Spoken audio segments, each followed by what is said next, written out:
Good morning, Skidaway. I am so excited to share with you my reading this week. I have been studying Genesis 18, and there is a lot held within this chapter. But the very first thing that we see is the three self of the God. We see what is described as three persons appearing before Abraham, and Abraham identifying them as the Lord. So from there, we see the Lord promising Abraham once again that a son is going to be born to him and to Sarah, fulfilling that covenant. And then we see that focus shift over to Sarah when she laughs. And I believe personally that it was an internal scoffing. You've heard something that is just undeniably unbelievable. And she laughed within her heart. And God turns to her asking, "Why did you laugh?" And Sarah's caught out. She is afraid and responds that she didn't laugh. And physically, I don't know that she did. But within her heart, and God knows our hearts, she did.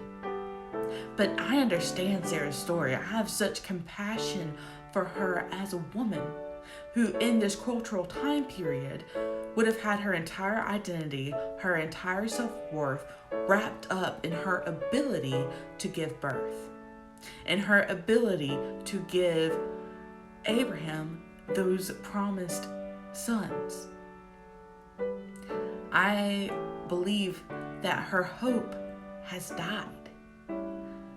I believe that she probably spent day after day, month after month, year after year, praying until it was no longer physically possible for her to give birth any longer.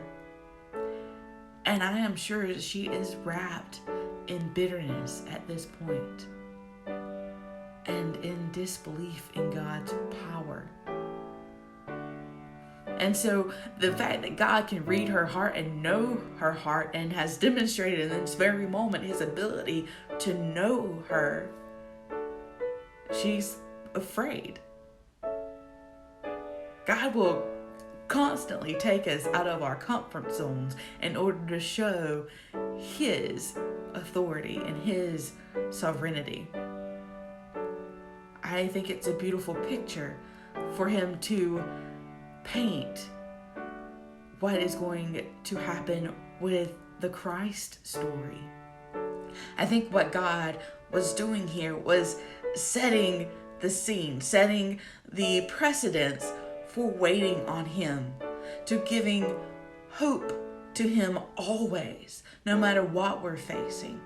Because this line is supposed to give birth to the Savior, and we know it's not going to happen for thousands of years. Just as God promised Christ to Adam and Eve, he promised a way of redemption, of salvation, and it doesn't come.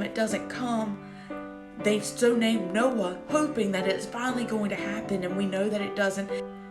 And God's proven a point that God's timing is perfect. And he's setting that example right here with who would become the father and mother to the generations that would give us Christ. Sarah's got to have absolutely no hope at this point, and God is proving all hope is in him. I pray that we claim that for ourselves today as a church, and that we live it as we move forward in the Advent season. Have a good day, Skidaway.